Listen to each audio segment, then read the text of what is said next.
करते हैं godfather. Godfather series जिसमें पहले हिस्ट्री पढ़ते हैं। हिस्ट्री में देखते हैं ऑस्ट्रेलिया ये प्रोटोन ये तीन तरह बांटे पहले स्टेलिक में मेसोलिथिक और नियोलिथिक एक इंडस यहाँ पे हड़प्पा इन प्रोटो में आया करे। और हिस्ट्री में एंशियंट मीडिएवल और मॉडर्न इन तीन प्रकार ने हिस्ट्री में पढ़िया करो। एंशियंट इंडियन हिस्ट्री में सबसे पहला पढ़ रहा हूँ तो आप देखो भाई प्री हिस्ट्री को अपन तीन में बांटते हैं। एक तो स्टोन एज हो गया, एक ब्रॉन्ज एज हो गया, एक हो गया आयरन एज। ये धातुओं के आधार पर बांटा गया है। अब जो आपके पास में स्टोन एज है उसको भी तीन एजों में बांटा गया है। ये तो पैलियोलिथिक एज, एक मेसोलिथिक और एक नियोलिथिक। ठीक है भाई।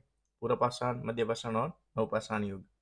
पूरा पाषाण एज को अपन पहाड़े लगभग 5 लाख लगान 10,000 बिफोर क्राइस्ट है। और 10,000 और 4,000 जी को मिसोलिथिक है और 6,000 लगान 1000 बिफोर क्राइस्ट है जी को अपन की नहीं है नियोलिथिक एज रही है। जिको लोअर पैलेलिथिक इन वही जिको अपन पूरा पाषाण है उन्हें निम्न पूरा पाषाण, मध्य पूरा पाषाण और अपर पूरा पूरा पाषाण इसमें भी बांटा गया है। जो कि पाँच मतलब कि 5 लाख से 1 लाख तक तो निम्न पूरा पाषाण, उसके बाद में 1 लाख से 40,000 ये मध्य पूरा पाषाण और अपर में से उसमें 4,000 से 1,000 तक दिया गया है। सबसे पहले अपन देखते हैं कि पूरा पाषाण युग क्या था। तो क्योंकि ये जनरली उपकरणों के प्रकार, आकार और डिजाइन के आधार पर इसे 3 प्रकारों में बांटा गया। एक तो निम्न पूरा पाषाण काल, इसमें प्रयुक्त उपकरण होते थे हाथ की कुल्हाड़ियाँ हो गई, विदार्क हो गए, चॉपर्स हो गए, भारी और मोटे तौर पर डाले गए थे। फिर पेशा देखते हैं इनका। तो पेशा एक शिकार करना था, भोजन एकत्र करना, पशुओं की खाल निकालना इनका पेशा था। जीवन शैली देखे तो इनकी खाद्याभ्यास थी। खानाभ्यास का मतलब ये होता है कि एक स्थान से दूसरे स्थान पर जाना। फिर अपन देखते हैं मध्य पूरा पाषाण युग। सबसे पहले पहचान इसकी एच डी सांकलिया ने की। तो हाकल मध्य में उसने मध्य पाषाण पूरा पाषाण की खोज की। इनमें प्रयुक्त उपकरण जैसे चर्ट और जेस्पर और क्वार्ट जो इन बुनियादी शल्क उपकरण हो गया, उपकरण प्रक्षेप्य और नुकीले में थे, आकार में थे। इसके बाद पेशा देखते हैं शिकारी कुछ शिकारी जो मध्यपुरा पसंद है उनका पेशा था जो शिकारी था। कुछ गुफाओं और शैलाश्रयों में भी रहते थे कुछ व्यक्ति, गुफाओं और शैलाश्रयों में रहते थे। नेक्स्ट अपन देखते हैं कि अपने पास में आता है ये पूरा पाषाण में अब देखते हैं कि हथनोरा में जो होमो इरेक्टस पाया गया था। होमो इरेक्टस का में हाँ से होमो, हाँ से हथनोरा में पाया गया। उच्च पूरा पाषाण काल देखते हैं तो प्रयुक्त उपकरण था ब्लेड और हड्डी से बने न्यूक्लियर उपकरण। ठीक है। जो उच्च पूरा पाषाण काल में है ब्लेड और हड्डी से बने न्यूक्लियर उपकरण थे। शुतुरमुर्ग है जो कि आपके पटने महाराष्ट्र में पाए जाते हैं। पटने महाराष्ट्र, पटना तो बिहार में लेकिन पटने है जो कि महाराष्ट्र में, और वहाँ पर आपका शुतुरमुर्ग पाया जाए। उनसा की एक पुराना पूरा पाषाण स्थल है। ठीक है। उनसा की गई ये पूरा पाषाण स्थल है। फिर देखते हैं कि प्राचीन भारत में अपन पत्थर औजार बनाने वास्ते एक की बना रहा है प्रेशर फ्लैगिंग विधि और एक स्टोन ऑन स्टोन तक निर्भर इस्तेमाल आप करता। પછી बाद में मध्य पाषाण है जो 10,000 लगान 6,000 ईसा पूर्व में। इन अवधि पे बर्फ पर पिघलने और लोगों के खान पान रहन सहन की शैली में बदलाव के द्वारा चिन्हित कर सको। ठीक है भाई। मध्य पूर्व पाषाण कही हम कि बर्फ पिघलियो, लोगों और खान पान रहन सहन शैली में बदलाव दिए क्या बदे। पेशा इन टाइम का यहाँ शिकार करना खाता है, मछली पकड़ना जुड़ गयो, भोजन एकत्र करना जुड़ गयो, पालतू जानवर जैसे कुत्ते भेड़ बकरी आदि पालतू जानवर राखना ये भी जुड़ गयो। पशुपालन रोजी को पहला प्रमाण मिले वो आदमगढ़ एमपी में। आदमगढ़ स्थान एमपी में पड़े और बागोर है जी को राजस्थान में पड़े, उनमें मिलिया पशुपालन रो पहला आदम और बागोर। ठीक है। बागा है जी को वो भी पुराना, आदम है जी पुराना। जीवन शैली देखे मध्य काल के तो खनाब दोष, परंतु घरों के देख खनाब दोष हम लोग कहेंगे एक दूसरे जगह जाओ ना नहीं आओ जाओ नहीं है। ठीक है। लेकिन इन हाथ का जुड़ गयो क्या मध्य पाषाण में, परंतु घरों के भी साक्ष्य मृतक शरीर को दफनाने की शुरुआत की गई। मंदा में युगल अपना युगल दफन पाया गया। कहाँ पे? मन धा, मन धा, धा धा में कहीं दो चीज आएगा तो मंदा, मंदा में आपके युगल दफन, मंदा युगल दफना, दफा, दह से दफन। फिर मानव कंकाल आपको नहा राय उत्तर प्रदेश में मिले। उत्तर प्रदेश में नारी नार फिर। ठीक है। तो मानव कंकाल उठे हैं, कंकाल कंकाल तो आगे होगी और जैसे भी हो मानव कंकाल मिले नहा राय उत्तर प्रदेश में। भीमबेटकर गुफा मोए हैं जिको अच्छी तरीके अपन पारिवारिक संस्कृति मिली। भीमबेटकर प्रागैतिहासिक शैलाश्रय भारतीय उपमहाद्वीप पर मानव जीवन की शुरुआती निशानों के लिए अपन ये प्रसिद्ध है। जो भीमबेटका ये शैलाश्रय है ना, ये भारतीय उपमहाद्वीप पर मानव जीवन की शुरुआती कौन भीमबेटका के अपन प्रागैतिहासिक शैलाश्रय उसको कह सकते हैं। ठीक है। इन्हें उद्भव रो उदाहरण। फिर लघु पाषाण है जो पत्थर के छोटे छोटे औजारों को अपन क्या कहते हैं, लघु पाषाण। ना कि वो छोटे छोटे पत्थर नहीं होंगे। आप इसका हिंदी में आ गए तो आपको लगे छोटे पत्थर, लेकिन छोटे पत्थर नहीं होगा, ये लघु पाषाण होते छोटे छोटे औजार।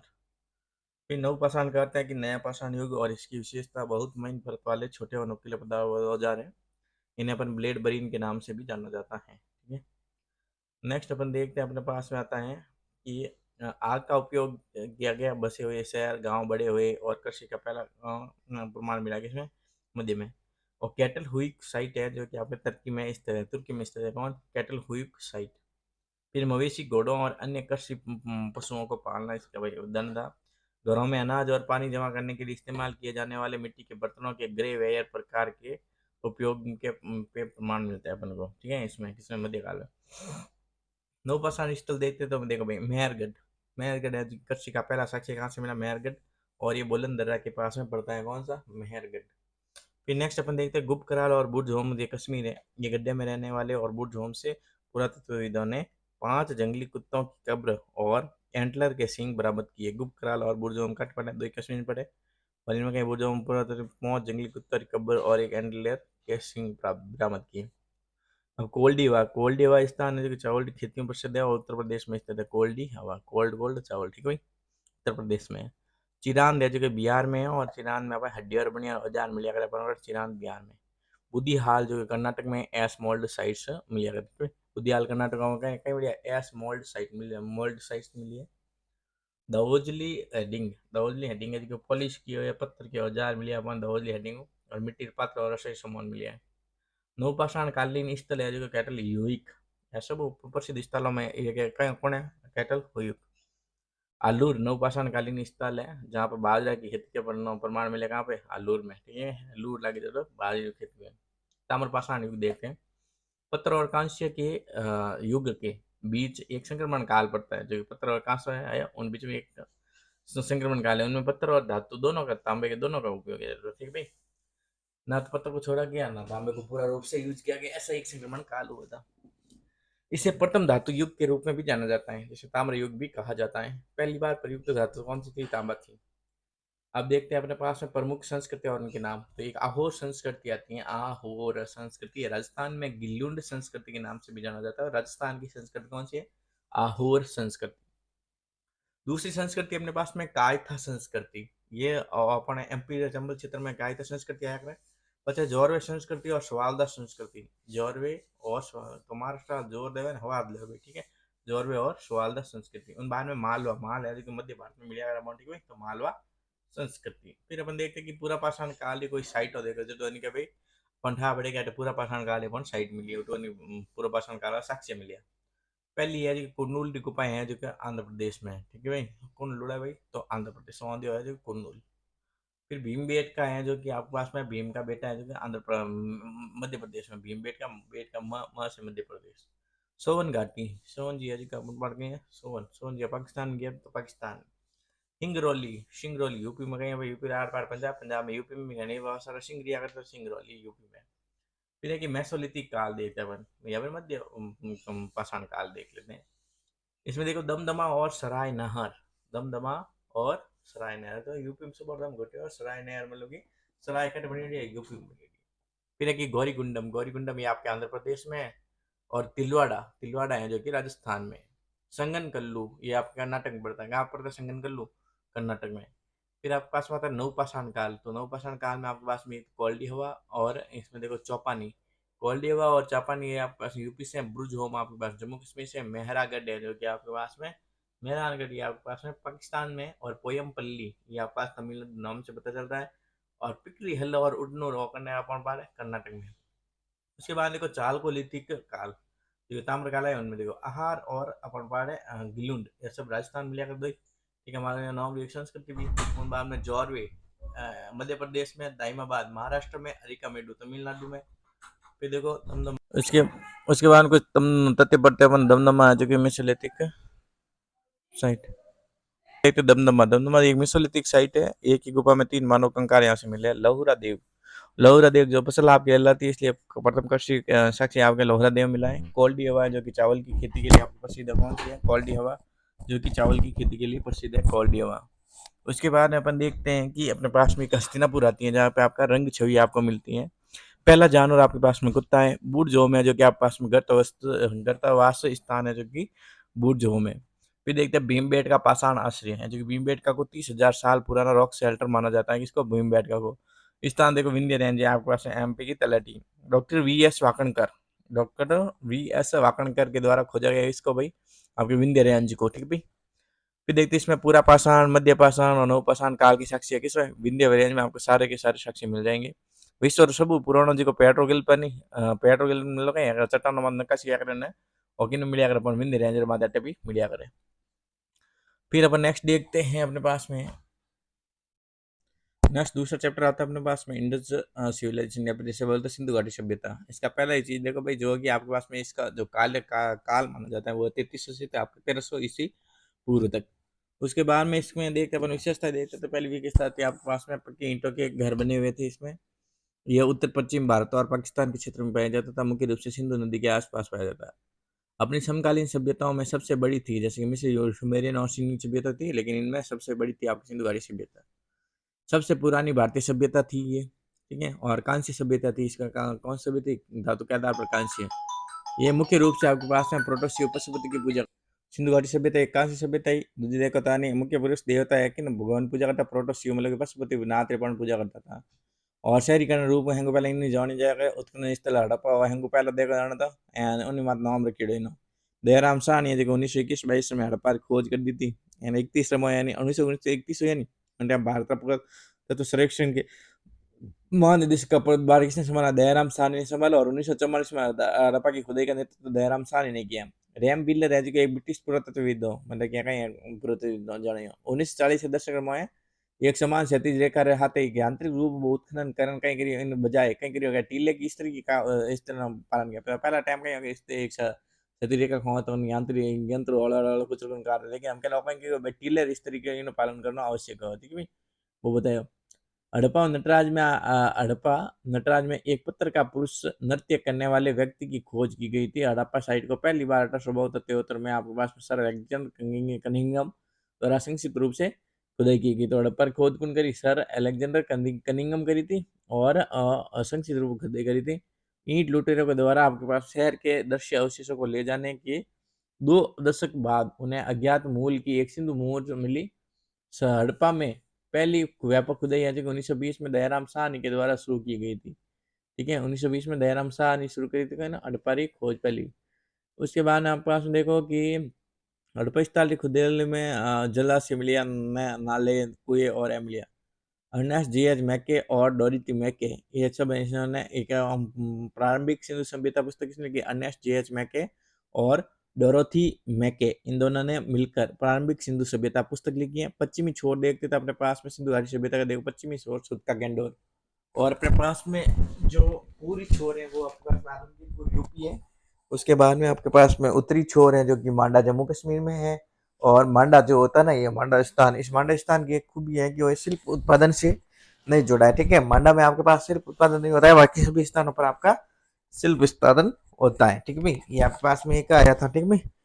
फिर देखो दक्षिणी छोर आपके पास दक्षिणी छोर है दाइमाबाद दाइमाबाद महाराष्ट्र ये एसआई के महानिदेशक जॉन ह्यूबर्ट मॉर्शल 1920 के दशक में सिंधु घाटी सभ्यता के 2 प्रमुख शहरी स्थलों की खोज की अग्रणी खुदाई की के लिए जिम्मेदार है कौन है भाई तो जॉन ह्यूबर्ट मार्शल है, ठीक है भाई। और दक्षिण छोर का दाइमाबाद महाराष्ट्र में, उत्तरी छोर जम्मू कश्मीर में, पूर्वी छोर यूपी में और एक पश्चिमी छोर है पश्चिमी पाकिस्तान ये सदका गेंड और बलूचिस्तान में, ठीक है भाई। फिर अपन देखते हैं कि सिंधु घाटी सभ्यता में पाए जाने वाले जानवर थे कौन से, एक तो गेंडा था, बैल था, कुत्ता, बिल्लियां, हाथी, बाघ, पाइसन, भैंस, बकरी आदि। फिर एमएएस वत्स ने 1924 में मोहनजोदड़ो की खुदाई की। एमएस वत्स थे ना जो उन्होंने 1924 में मोहनजोदड़ो की खुदाई की, लेकिन अकाल दास बनर्जी ने इसकी खोज की और उन्होंने 1950 से 1954 तक भारतीय पुरातत्व महानिदेशक के आपस में महानिदेशक के रूप में भी कार्य किया।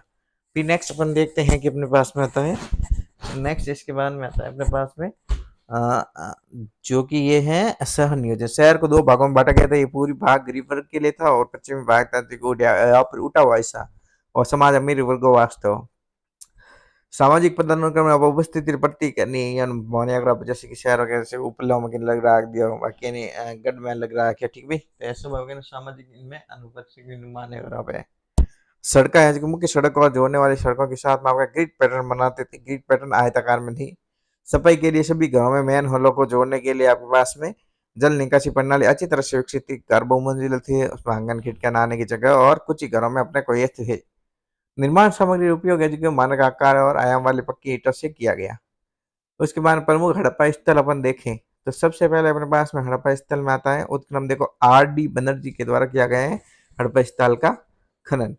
फिर देखो उत्खनन इसके R.D. बनर्जी के द्वारा हड़प्पा स्थल का सिंध पाकिस्तान के लड़काना जिले स्थान में है, ठीक है। सिंध का निकट है, पाकिस्तान लड़काना जिले में स्थित है। और सिंध मरु उद्यान के रूप में भी जाना जाता है। मरु उद्यान किसे कहा जाता है? सिंध को, ठीक है। सिंधी भाषा में इसे मुर्दों का टीला भी कहा जाता है, किसको? मोहनजोदड़ो को। फिर महत्वपूर्ण स्कूल दे देते हैं माँ स्नानघर है, जो कि आपके पास में विशाल स्नानघर आयताकार था। पशुपति मुहूर, तो मोहनजोदड़ो की सबसे बड़ी इमारत आपके पास में क्या भाई? अन्न भंडार मिली थी। उसके बाद में कांस्य नृत्य करने वाली लड़की पाकिस्तान से उसे वापस करने की मांग की थी, कांस्य नृत्य की लड़की को। इस हेलकड़ी का बना आपका दाढ़ी वाला पुजारी था। 1980 में आपके पास में जर्मन और इतालवी पुरातत्व की एक टीम ने मोहनजोदड़ो में सतह की खोज शुरू की। मृतकों के टीले के रूप में जाना जाता है। वर्ग मुहर व वर्ग की आकार की थी। फिर नेक्स्ट अपन देखते हैं कि अपने पास में हड़प्पा आता है, ठीक है। तो देखो पाकिस्तान के पंजाब प्रांत में स्थित कौन है? हड़प्पा है। हड़प्पा रावी नदी के पास में, और ये सिंधु हड़प्पा के बारे में पढ़ रहे हैं तो ये सिंधु सभ्यता का पहला स्थल था, ठीक है। उत्खनन दयाराम साहनी के द्वारा किया गया 6 अन्य भंडारों की 2 कतारें मिली थी इसमें, ठीक है। लाल बुल्लवा पत्थर का नर धड़ता मन के बनाने के लिए कार्लिन स्टोन का प्रयोग किया जाता था। यह सिंधु सभ्यता का पहला स्थल था, कौन सा? हड़प्पा। फिर देखो पक्की ईंटें, पक्की हुई ईंटें निर्माण के लिए भवन निर्माण सामग्री के रूप में उपयोग की जाती थी। सोने का आयात कर्नाटक से होता था। सोने का आयात कहाँ पे? भाई कर्नाटक से होता था। अब लोथल गुजरात में पड़ता था। कृत्रिम डॉकयार्ड पश्चिमी सभ्यता के साथ व्यापार करने के लिए सिंधु लोगों का बंदरगाह था लोथल में। देखो कृत्रिम डॉकयार्ड बना हुआ था। और लोथल में अपन के पश्चिमी सभ्यता रहते व्यापार करने वास्ते सिंधु लोगों और अपन बंदरगाह बनियोड़ो, ठीक है। उसके बाद में देखो फिर अपने पास में है कि मेसोपोटामिया बेबीलोन का हैंगिंग गार्डन के साथ में सीधा समुद्र व्यापार था, ठीक है। दोहरे दफनाने के साक्ष्य हैं, जो कि युगल दफन बनाना। मन का निर्माता और हाथी दांत का उपयोग किया गया था। यज्ञ वेद के साक्ष्य मिले थे कहाँ पर? ये सब मिल रहे हैं आपके लोथल गुजरात में, ठीक है। दोहरे दफनाने के साक्ष्य अभी लोथल में। मन का निर्माता हाथी दांत का उपयोग लोथल में। यज्ञ वेद और साक्ष्य वो भी लोथल में। चावली भूसी अपन लोथल में मिली थी। हाल ही में भारत और पुर्तगाल ने राष्ट्रीय समुद्री संग्रहालय धौलावीरा, जो कि गुजरात, विकसित करने के लिए समझौता ज्ञापन पर हस्ताक्षर किए हैं। फिर देखो धौलावीरा गुजरात के बारे में बताते हैं तो जलाशय, बांध, जल संचयन, जल संरक्षण संरक्षण और सिंचाई प्रणाली यहाँ पे मिली है, ठीक है धौलावीरा में। यह जल संरक्षण के लिए प्रसिद्ध था, कौन? धौलावीरा। तो टेरेस स्टैंड के साथ एक बड़े टेरेस स्टैंड रहते हैं, एक बड़े हैं जो कि अलोतन में सब बात चली, ठीक है। धौलावीरा में सॉरी टेरेस स्टैंड के साथ में एक बड़े खुले क्षेत्र परमाणु मिले, जिसकी पहचान स्टेडियम के रूप में की गई। उसके बाद में से 3 भागों में विभाजित किया गया था। इसकी किलेबंदी की गई, धौलावीरा की किलेबंदी भी की गई थी। और यूनेस्को की विश्व धरोहर स्थल के रूप में इसे नामित किया गया था। किसको भाई? आपको धौलावीरा को। धौलावीरा हड़प्पा सभ्यता का स्थल ये गुजरात में स्थित है, और मांडा गांव जम्मू कश्मीर में पुरातत्व स्थल है। फिर राकी गढ़ी हरियाणा के बारे में पढ़ते हैं, ठीक है। तो राकी गढ़ी है हरियाणा में वो स्थित है, और आधुनिक भारत में सबसे बड़ा स्थल है, ठीक है। आधुनिक भारत में सबसे बड़ा स्थल कौन सा भाई? देखो भारत रो मोय का तो अपन पढ़े हरियाणा रा केडियाड़ो वो स्थल है सब बड़ो। फिर देखते हैं चंदूद्रो। तो गढ़ के बिना एकमात्र आईवीसी साइट है, कौन सा है? चंदूद्रो। विशेष रूप से आपको मन का बनाने सहित तैयार किए गए उत्पादन के लिए समर्पित कौन था? चंदूद्रो। बनावली। बनावली है जो कहीं टेराकोटा हल है, ठीक है। बनावली के टेराकोटा हल। उसके बाद देखो कालीबंगा। कालीबंगा है जो कि राजस्थान में एक परिपक्व चरण हड़प्पा स्थल है, ठीक है कालीबंगा। और घरों के निर्माण के लिए अपन कालीबंगा में देखो घरों के निर्माण के लिए पर्याप्त मात्रा में मिट्टी की ईंटों का इस्तेमाल किया गया। मिश्रित फसल और जोते हुए खेतों के साक्ष्य भी आपको कहाँ से कालीबंगा से मिलते हैं। कृषि क्षेत्र में लकड़ी के हल का सबसे पुराना उपयोग, ठीक है। तो अभी कालीबंगा में मिट्टी के बर्तन कालीबंगा में दाइमाबाद पढ़ लो महाराष्ट्र। दाइमाबाद महाराष्ट्र में रथ के मूर्तिकार कहाँ से? दाइमाबाद महाराष्ट्र से मिलते हैं। उसके मानव समाज देते हैं। हड़प्पा सामाजिक व्यवस्था काफी समतावादी थी, मतलब समतावादी में लोग यहाँ सभी को समान अधिकार प्रदान किए गए थे। मंदिर का कोई साक्ष्य नहीं है, बल्कि जहाँ यहाँ पर प्रकृति की पूजा की, जैसे पीपल का पेड़, एक सिंगल गेंडा की मूर्ति पूजा प्रचलित थी, ठीक है। देवी माँ की टेराकोटा पूरा आकृति की पूजा की जाती थी, ठीक है। देखो यहाँ पर क्या होती थी कि भाई मंदिर मंदिर तो नहीं बनेंगे, लेकिन मूर्तियाँ थी और ये प्रकृति की पूजा करते थे। फिर देखो ताबीज आभूषण पुरुष और महिला दोनों का उपयोग किया जाता है, ठीक है। इन दोनों का आभूषण ताबीज पहने जाते थे। आरती व्यापार के लिए मुहर का उपयोग किया जाता था। विभिन्न मुहूर्त के लिए अलग अलग मुहूर्त है। ये आमतौर पर शैल खड़ी से बनी होती है। जो मुहर होती है वो किससे बनी होती है? शैल खड़ी से मुहर बनी होती थी, ठीक है। फिर नेक्स्ट अपन देखते हैं कि महत्वपूर्ण मुहर थी आपके पास में पशुपति मुहर, ठीक है। हाथी, बाघ, भैंस और घोड़े से घिरे 3 सींग वाले नर योग मुद्रा में बैठे होते, ठीक है। तो जो पशुपति मुहर थी उसमें हाथी, बाघ, भैंस और गेंडे, ये 4 जानवर थे। इन तीनों से 3 सींग वाले नर योग मुद्रा में जो नर ये है जो कि योग मुद्रा में बैठे हुए थे। सिंधु घाटी के लोग हैं जो पशुपति की पूजा करते थे। फिर देखते हैं हड़प्पा लिपि। हड़प्पा लिपि है जो कि हालांकि पूरी तरह से पढ़ी नहीं गई है, यह आमतौर पर इस तरह थी। फिर यहाँ के पास में बाउटो स्टोपिडन, यह पूर्वी दिशाओं में वैकल्पिक पंक्तियों का लेखन, एक पंक्ति बाएं से दाएं, दूसरी दाएं से बाएं, यह लेखन आपके पास में शैली हड़प्पा कला में प्रचलित थी। और हड़प्पा सभ्यता की मुहरों पर सांड अक्सर देखा जाता था। हजारों मुहरें जो टेराकोटा से बनी गई पुरातात्विक हड़प्पा स्थलों पर खोजी गई, जो वाणिज्यिक और आर्थिक विकास का प्रतिनिधित्व करती थी। हड़प्पा की अर्थव्यवस्था जो कि मुख्य रूप से आपके कृषि और व्यापार पर निर्भर थी। ठीक है, जो अर्थव्यवस्था बाकी मत कृषि और व्यापार मत निर्भर ही। कृषि सिंधु अर्थव्यवस्था की रीढ़ थी। तो सिंधु अर्थव्यवस्था की रीढ़ कौन सी थी? कृषि थी, ना कि व्यापार। ठीक है। फिर देखिए सिंधु के लोग बाट और माप के प्रयोग को जानते थे, जो हड़प्पा में मुहर की खोज से सिद्ध होता है। ठीक है। हड़प्पा मुहर मतलब के बाट और माप मिलते हुए जना नहीं भाई मुहर खोज पर सिद्ध हुआ। ठीक है। फिर इंपॉर्टेंट साइट्स देखो इसकी, इंपॉर्टेंट फैक्ट देखो, प्रमुख स्थल और नदियां देखो भाई, मोहनजोदड़ो है जो सिंधु नदी के, हड़प्पा रावी, चंद्रदड़ो चंद्रदड़ो में सिंध सिंधु आप यानी लैंग्वेज मिली है। लोथल में 3 अक्षर, भोगवा में भी 3 अक्षर, ये सामुद्रिक सहायक नहीं तो भोगवा लोथल भोगवा पे, कालीबंगा बंगा ग से गग्गर, धौलावीरा धौलावीरा में ल से लूनी, बनावली बनावली में कहीं सरस्वती बना ली। और उसके बाद में रोपड़ रोपड़ है जो कि सतलुज। ठीक है भाई, रो सतलुज है। ठीक है भाई, सतलुज रोड। मांडा है जो कि चिनाब, मांडा है जो कि माडी है जो कि चिनाब।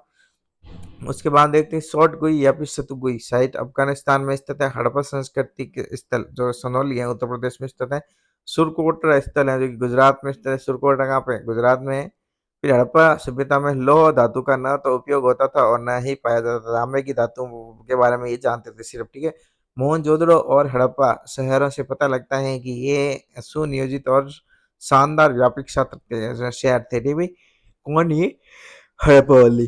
फिर देखिए मोहनजोदड़ो साइट है जो पाकिस्तान के सिंध प्रांत में स्थित है। गेहूं और जौ मुख्य फसल थी, लेकिन चावल मटर मसूर अलसी और सरसों बाजरा तिल और कपास भी उगाए जाते थे। अब वैदिक सभ्यता पढ़ते हैं अपन। ठीक है। देखो हड़प्पा सभ्यता जी पतन हुई थी उत्तर पश्चिम वाला भारत यानी इंडो आर्यन भाषा बोलने वाला लोग इन भारत में आया था। ठीक है, उत्तर पश्चिम भारत हूँ। ठीक है, इंडो आर्यन भाषा बोलते थे और इंडो गंगा के मैदानों के आसपास आकर बस गए थे। ठीक है। उसके बाद देखते हैं कि ऐसा माना जाता है कि जनजातियों की सबसे पुरानी बस्तियां जो कि आपके सप्त सिंध में थी, जो जनजाति की आपकी सबसे पुरानी बस्ती थी वो सप्त सिंध में थी। फिर देखते हैं कि अपने पास में सिंधु में थी। आर्यों का जो आर्य है उनका आर्यों का अपने पास में आर्यों का व्यवसाय ज़्यादातर है जो पशुपालन और कृषि था। आर्यों का व्यवसाय। आर्य भारत में पहले आक्रमण करते जो पूर्व आर्य के साथ में अपने संघर्षों के साथ सफल रहे, क्योंकि वे घोड़ों के द्वारा चलाए जा रहे रथों का प्रयोग करते थे, इसलिए आर्य भारत में आने में सफल हुए थे। घोड़ों के द्वारा रथ लेना आया था आर्य। बच्चे कि भारत में वैदिक सभ्यता की सरस्वती नदी के किनारे। अब नेक्स्ट देखो भाई, भारत में जो वैदिक सभ्यता वे सरस्वती नदी के किनारे फैली फूली और वैदिक काल के दौरान कुछ शिल्प कौशल का अभ्यास किया जाता था। मिट्टी के बर्तन, आभूषण और बड़ईगिरी, चमड़े का काम और कांच का निर्माण आदि ऐसे अभ्यास किए जाते और कटक सरस्वती नदी के किनारे वैदिक सभ्यता फैली फूली। आर्य जो उत्पत्ति देखते हो, मैक्स मुलर कहता है कि आर्य मैक्स मुलर महस मध्य एशिया से ये बोलता है। स्वामी दयानंद सरस्वती बोलते हैं दयानंद सरस्वती तहसीलाश में तिब्बत तिब्बत बोलते हैं तिब्बत से। महापौर महापौर में प आया, प से बोलता है ये पामीर पठार से आर्यों की उपस्थिति मतलब ये उत्पत्ति हुई। फिर हर्ज फीड बोलते हैं कि तुर्कमेनिस्तान। ठीक है, ये अर्ज अलग ही नाम है, तुर्की नाम है, तो हर्ज फीड ये तुर्कमेनिस्तान से बोलता है। लोकमान्य तिलक है, ये बोलते हैं कि लोकमान्य तिलक आर्किटिक टिक तिलक टिक तिलक। ठीक भाई, तिलक कैसे बोलते हैं? आर्कटिक सर्कल से हुई है। और दक्षिण भारतीय बोलते हैं कि ऐसी अगस्त्य से बोले हैं। ठीक है, अगस्त्य से बोलता है कि दक्षिण भारत से हुई है। उसके बाद में वैदिक साहित्य देखते हैं। वैदिक साहित्य दो प्रकार के होते हैं। ये तो देखो दो प्रकार के, जैसे कि श्रुति। अब देखते हैं अपन भाई वैदिक साहित्य। देखो वैदिक साहित्य दो प्रकार के होते हैं, तो श्रुति कहा गया, एक कहा गया उसको क्या भाई, एक श्रुति और एक मनुस्मृति। देखो भाई श्रुति क्या होती है, तो वे हिंदू धर्म के केंद्र, श्रुतियां हिंदू धर्म का केंद्र है। वेद, ब्राह्मण, आरण्यक, उपनिषद इसमें शामिल है। श्रुतियों में जो भी आपके वेद, ब्राह्मण, आरण्यक, उपनिषद है, ये सब किसमें शामिल है? तो इन सब का संग्रह आपका श्रुति कहलाता है। श्रुति का अर्थ होता है कि वह जो सुना जाता है, तो इन सबको सुना जाता है, इसलिए इनको श्रुति कहा गया।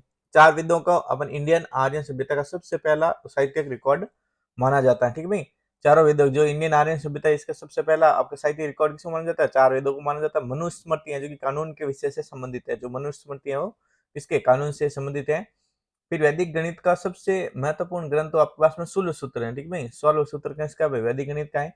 फिर देखो स्मृति, स्मृति क्या होती है, तो इसमें सभी लिखित और याद किए गए, देखो श्रुति सुनने वाले और लिखित और याद किए गए ग्रंथ है जो कि स्मृतियों में शामिल किए हैं। अब स्मृति कौन कौन सी है, तो वेदांग हो गया, पुराण हो गया, ये सब आपके पास में आदि, ये सब स्मृति में शामिल है।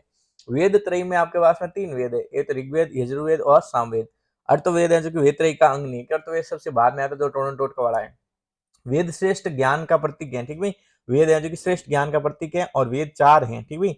वेद कितने अपने पास में, 4 हैं, तो 4 वेद देखिए कौन कौन से अपने पास में, ठीक है भाई। तो ऋग्वेद, यजुर्वेद, सामवेद और अर्थवेद, ठीक भाई। अब तो अपन सबसे पहले पढ़ते हैं, देखो भाई वेद 4 है, और इसमें देखो सबसे पहले अपन पढ़ते हैं ऋग्वेद।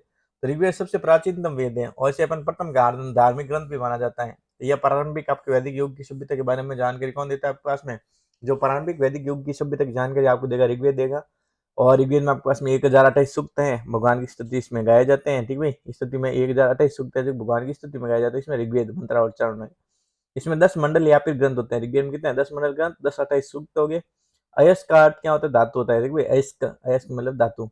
और सबसे पुराना वेद है जो कि अपने पास में कौन सा है भाई, सबसे पुराना वेद है जो कि ऋग्वेद है। तीसरे मंडल में आपके पास में ऋग्वेद के तीसरा मंडल है, उसमें गायत्री मंत्र, ठीक है, गायत्री मंत्र 3 बार बोलते हैं, तीसरे में गायत्री। नवा मंडल है जो कि सोम को, ठीक भाई, सोम, सोम में 9 2 अक्षर और नवा में भी 2 अक्षर। 10वें मंडल में आपका इसमें पुरुष सूक्त है, 10वें में 3 अक्षर, तो पुरुष में भी 3 अक्षर, ठीक भाई। और पुरुष सूक्त है, इसमें आपके पास में श्रम का व्यवसायिक विभाजन के अनुसार आपके पास में कुल 4 वर्ण थे, हैं, ठीक भाई। एक तो ब्राह्मण क्षत्रिय धर्म हो गया, आपके पास में वैश्य और शूद्र हो गया, जो कि ब्रह्मा से पैदा हुए, ठीक भाई। ब्राह्मण, क्षत्रिय, वैश्य और शूद्र जो कि ब्रह्मा से पैदा हुए थे। अब देखो ब्रह्मा जी के मुख से तो ये था, मुख से ब्राह्मण, शस्त्र से आपके पास में हो गया क्षत्रिय, ठीक है, और मतलब कि भुजाओं से या शस्त्र से आपके क्षत्रिय, और जांघों से वैश्य पैदा हुए थे, और पैरों से जो कि शूद्र हुए थे, ठीक भाई, जांघों से वैश्य और पैरों से शूद्र। अब देखते हैं अपने पास में वेदों के अनुसार 4 जीवन के 4 लक्ष्य हैं, ये तो क्रम, धर्म, अर्थ, मोक्ष, काम, धर्म, अर्थ और मोक्ष, ये जीवन के अपने 4 लक्ष्य हैं। ऋग्वेद है, ऋग्वेद का सबसे प्रमुख देवता इंद्र था, ठीक है, ऋग्वेद सब प्रमुख देवता कौन है, इंद्र है। सामवेद है जो कि मंत्रों की पुस्तक के रूप में अपन सामवेद को माना जाता है, और भारतीय शास्त्रीय संगीत और नृत्य कल्पों को बहुत प्रभावित कौन करता है, आपके पास में सामवेद करता है, ठीक है। फिर नेक्स्ट अपन देखते हैं कि सभी वेदों का सबसे छोटा, सभी वेदों में सबसे छोटा कौन है अपन पास, सामवेद सबसे छोटा है। यजुर्वेद अपन पूजा ज्ञान की पुस्तक के रूप में, ठीक है, पूजा ज्ञान की पुस्तक के रूप में यजुर्वेद, यज्ञ वेद, ठीक है, उसे जाना जाता है। इसमें यज्ञ बलि के दौरान पालन किए जाने वाले विभिन्न विवरण और अनुष्ठान शामिल है इसमें यजुर्वेद में। धनुर्वेद यजुर्वेद का उपवेद है, जो धनुर्वेद है वो कि ना यजुर्वेद का उपवेद है, क्योंकि यज्ञ यज्ञ में धनुर्वेद धनुर्विद्या चलानी पड़े। धनुर्वेद यजुर्वेद का उपवेद है, और कला और युद्ध से संबंधित कौन है अपने पास में, धनुर्वेद है। और एक यजुर्वेद मतलब यज्ञ से युद्ध से संबंधित, ठीक है, और एक संस्कृत ग्रंथ है कौन, धनुर्वेद अपना। फिर अथर्ववेद है जो कि यह मंत्र ग्रंथ है, अथर्ववेद में आपको बहुत सारे मंत्र है, ठीक है, और इसमें कर्म कांडों का विवरण है। अथर्ववेद में कौन सा कर्म कांडों का विवरण है, इसमें जादू मंत्र होते हैं जिनका उपयोग आपके उपचार के उद्देश्य से किया जाता है, ठीक है, अर्थवेद में। फिर नेक्स्ट अपन पास में देखते हैं कि ये हो गया अपने पास में काला जादू करने के लिए भाई जाना जाता है अर्थवेद, और प्राणों को लंबा करने के लिए संस्कार और रोग दूर करने के उपाय ये किए जाते हैं, ठीक है, ये अर्थवेद में। उन्हें समझाने के लिए वेदों के पास अतिरिक्त पुस्तकें थी, अर्थात ब्राह्मण, ठीक है, मतलब कि वेदों को समझाने के लिए आपके पास अतिरिक्त पुस्तक थी, जैसे ब्राह्मण मंत्रों की व्याख्या करने वाले ग्रंथ है जो कि उनकी व्याख्या है जो कि ब्राह्मण में की जाती थी। मंत्रों की व्याख्या करने वाले ग्रंथ, उनकी व्याख्या किसमें, ब्राह्मण में की जाती, आरण्यक, जिसे वन पुस्तक भी कहा जाता है, नैतिक विज्ञान और दर्शन पर केंद्रित थी। और वैदिक भजनों या फिर मंत्रों के संग्रह को संहिता के रूप में जाना जाता है, वैदिक भजनों या फिर मंत्रों को के संग्रह को संहिता के रूप में जाना जाता है। उपनिषद, उपनिषद का मतलब अर्थ है कि श्रद्धा पूर्वक बैठे या फिर गुरु के पास बैठ के, उपनिषद में गुरु के पास बैठे हुए या फिर श्रद्धा पूर्वक बैठे हुए, उन्हें वेदांत या फिर वेदों का अंत भी कहा गया। उपनिषदों को क्या कहा गया, वेदों का अंत हो जाएगा उपनिषदों से। गुरु के द्वारा शिष्य को दिए गए ज्ञान में आध्यात्मिक शिक्षा होती है, और वे हिंदू दर्शन के स्रोत हैं। फिर कुछ प्रश्न देखो, जो उपनिषद है वो वेदांत, वेदांत का मतलब क्या होता है कि गुरु द्वारा शिष्य को दिए गए ज्ञान में आध्यात्मिक शिक्षा होती है, और ये हिंदू दर्शन के स्रोत हैं, ठीक है। फिर नेक्स्ट देखते हैं कि कुछ प्रसिद्ध उपनिषद देखते हैं। छांदोग्य उपनिषद, छांदोग्य उपनिषद में भगवान कृष्ण का पहला उल्लेख छांदोग्य इसमें मिला, छांदोग्य छंद लिखते हैं।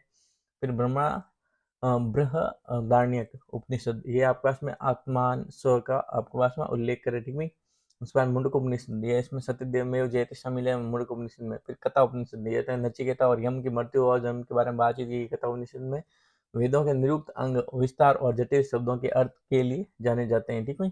फिर वेदांग, वेदांग है जो कि वेदों की उचित समझ के लिए आप विकसित किए गए थे। शिक्षा जो कि भाई देखो, शिक्षा ध्वनि शास्त्र, व्याकरण, व्याकरण के लिए निरुक्त है जो कि आपका प्रश्न है। देखो भाई, शिक्षा का वेदांग है जो ध्वनि शास्त्र के लिए, व्याकरण का वेदांग है जो व्याकरण के लिए, निरुक्त है जो कि वेदांग है जो कि व्युत्पत्ति शास्त्र के लिए, और कल्प है जो कि धार्मिक आचार शास्त्र के लिए, और छंद है जो कि माप से सिद्धांत के लिए, और ज्योतिष है जो कि ज्योतिष शास्त्र के लिए। व्यक्ति का जीवन है जो कि 4 आश्रमों में विभाजित होता है, इसमें कहा गया है, उपनिषद के अनुसार लिखा गया है।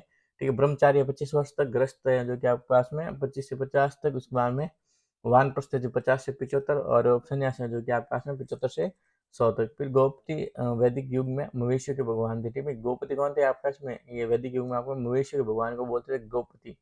अब देखते हैं वैदिक वैदिक युग में आपका नदियाँ देखते हैं। ठीक है, तो सिंधु है जो सिंधु नदी, ठीक है। और सिंधु सिंधु का नाम सिंध था, वितस्ता का नाम मतलब कि जो वितस्त था इसका नाम, झेलम का नाम वितस्त था, विपस्सा का व्यास था, और शतुद्री सतलज का था। ठीक है, नेक्स्ट अपन देखते हैं अश्किनी है जो कि चिनाब, अश्किनी, अश्किनी, चिकनी, चिकनी, चिनाब। ठीक है, अचकिनी, चिकनी, चबा, चिनाब। फिर गोमती, गोमल, गोमती। फिर परुषणी, परुषणी, रुषणी, र और ण में देख लो रावी। ठीक है, सरस्वती, गग्गर, गग्गर, गागर, सरस्वती वैरिया करे। ठीक है, सुवास्तु है सुहात नदी का, और पाम्पा है जो कि तुंगभद्रा को पाम्पा कहा जाता था। ठीक है, फिर देखते हैं दार्शनिक विद्यालय। चलो अब अपन देखते हैं कि दार्शनिक विद्यालय। ठीक है, तो विचार हैं जो कि इसके 6 रूढ़िवादी विश्वविद्यालय थे। एक सांख्य दर्शन था जिसके संस्थापक आपके कपिल ऋषि थे। ठीक है, कपिल के द्वारा सांख्य, इसमें सब कुछ वास्तविकता है जो पुरुष से उपजा है। ठीक है, सांख्य दर्शन में आप कपिल ऋषि क्या कहते हैं? सब कुछ वास्तविकता है जो कि पुरुष से या फिर ब्रह्म से उपजा है। फिर योग है जो कि पतंजलि। ठीक है भाई, योग दार्शनिक किसके थे? और पतंजलि इसके प्रतिपादक थे। और शरीर, मन और अंग पर नियंत्रण और मोक्ष की ओर ले जाता है, ये कौन कहता है आपका? योग दर्शन।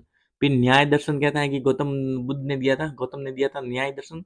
ये वास्तविकता और तार्किक सोच पर आधारित है, कौन? न्याय।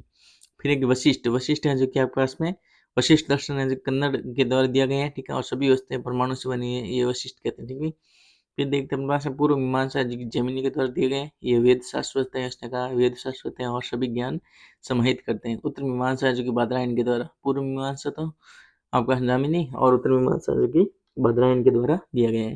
केवल सत्य ही ब्रह्म है, ये हमको उत्तर मीमांसा में कहा गया है। नेक्स्ट है कि वैदिक काल में अपन विवाह के प्रकार पढ़ते हैं। तो सबसे पहले अपने पास में आता है ब्रह्म विवाह। यह एक वर्ण में, एक ही वर्ण में, सेम वर्ण में आपके सेम जाति में विवाह से ब्रह्म विवाह कहा जाता है। फिर गंधर्व विवाह, जो प्रेम विवाह वैदिक युग में इसे अवैध विवाह माना जाता है। गंधर्व विवाह कौन सा? प्रेम विवाह कहा जाता है। फिर देव विवाह, देव विवाह है जो कि पिता ने दक्षिणा के रूप में अपनी बेटी को पुजारी को दान कर दिया, उसे देव विवाह कहा जाता है। अर्ष विवाह, अर्ष विवाह है जो कि अपने पुत्री के स्वरूप वो अपना कुछ मूल्य या फिर अन्य नकद रुपए लेता है और एक व्यक्ति को कन्या देता है, उसे अर्ष विवाह कहा गया। प्रजापति विवाह है जो कि बिना दहेज के विवाह होता है, उसे प्रजापति विवाह कहा गया। असुर विवाह है जो कि आपके पास में एक खरीदी हुई दुल्हन के साथ में कोई विवाह किया जाता है, उसे असुर विवाह कहा जाता है। राक्षस विवाह है जो कि अपहरण के द्वारा विवाह को राक्षस विवाह कहा गया है।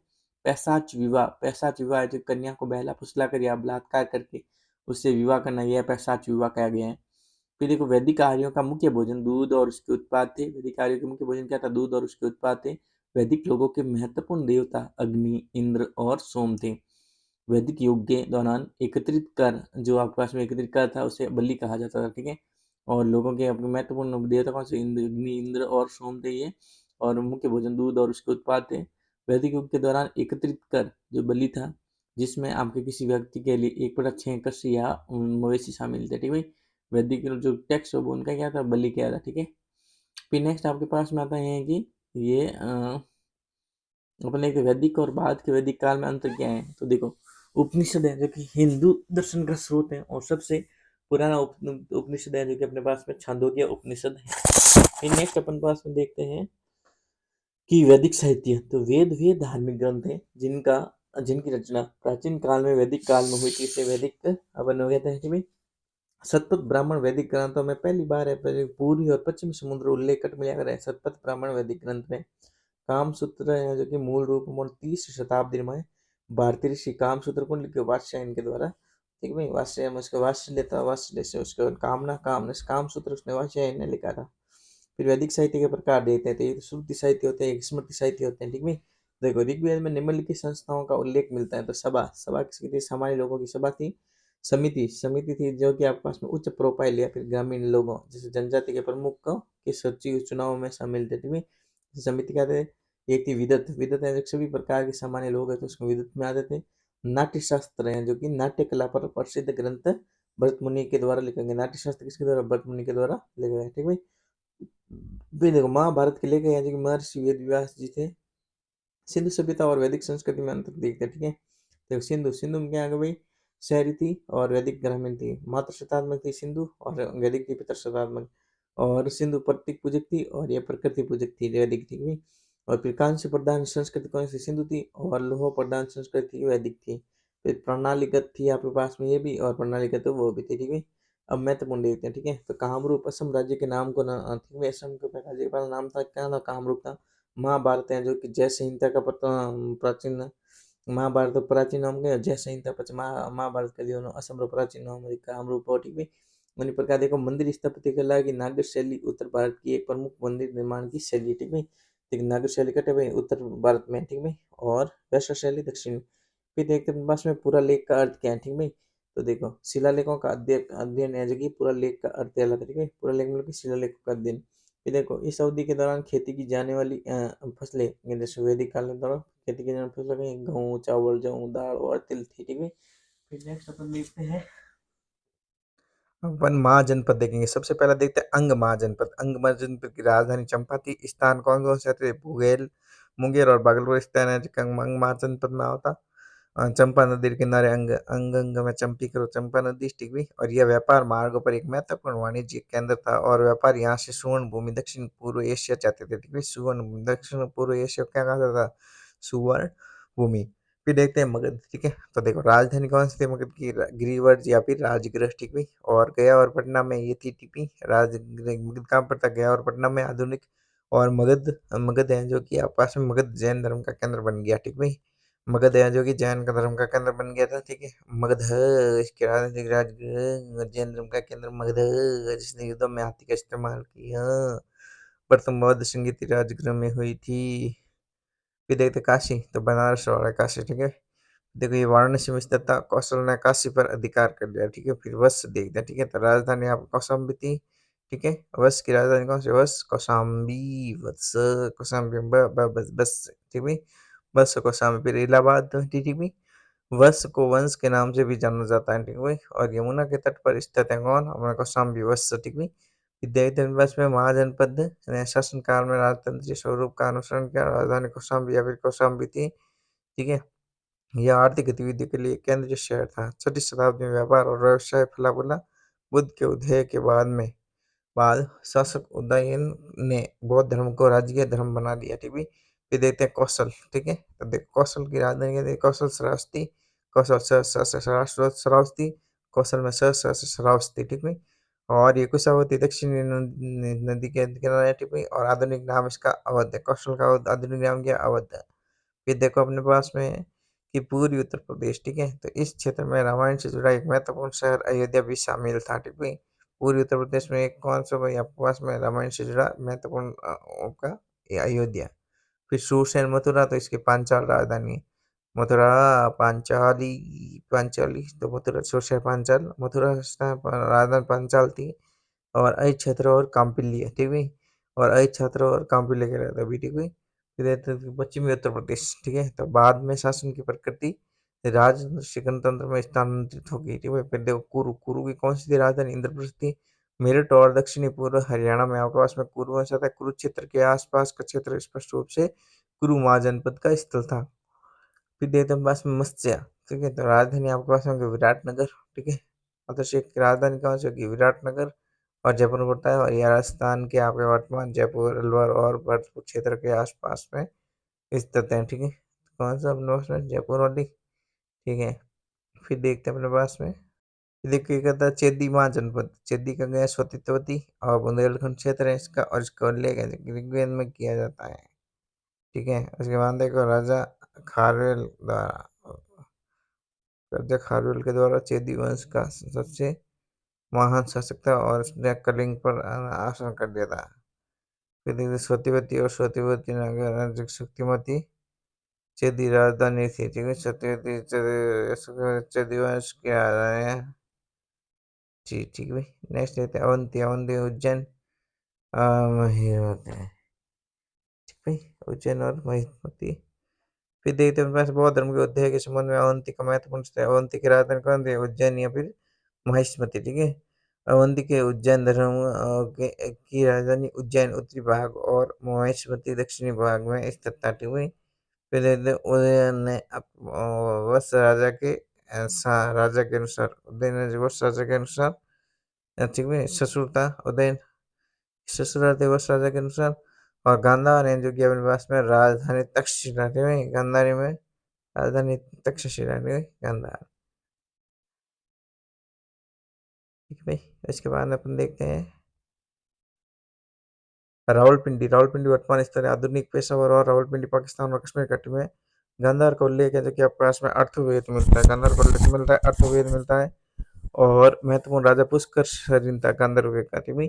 फिर गांधार को 6ठी शताब्दी ईसा पूर्व के उत्तरार्ध में फारसियों ने जीत लिया था। फिर देते कम्बोज। कम्बोज का पुंछ या फिर राजापुर की राजधानी है, पुंछ या फिर राजापुर कम्बोज की राजौरी और हाजरा कश्मीर में, NWFP पाकिस्तान में। फिर अस्मक या फिर अस्सा का ये पोर्टली और पोदाना इसका राजधानी थी। गोदावरी के किनारे बसा था अस्मक और अस्सा का, और यह गोदावरी के तट पर स्थित है। फिर देखते हैं कि वज्जी। वज्जी है जो कि राजधानी वैशाली वज्जी वैसी वैशाली बिहार, ठीक है। और तिरहुत के विभाजन में गंगा के उत्तर में वज्जियों का राज्य था।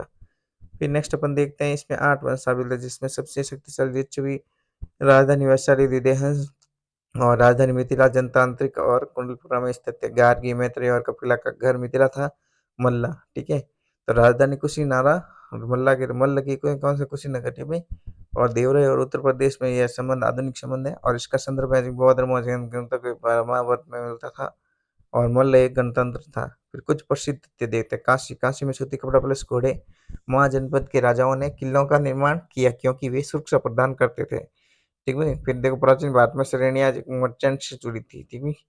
फिर नेक्स्ट अपने पास में टॉपिक आता है अपना जैन धर्म और बौद्ध धर्म, जो कि आगे करेंगे।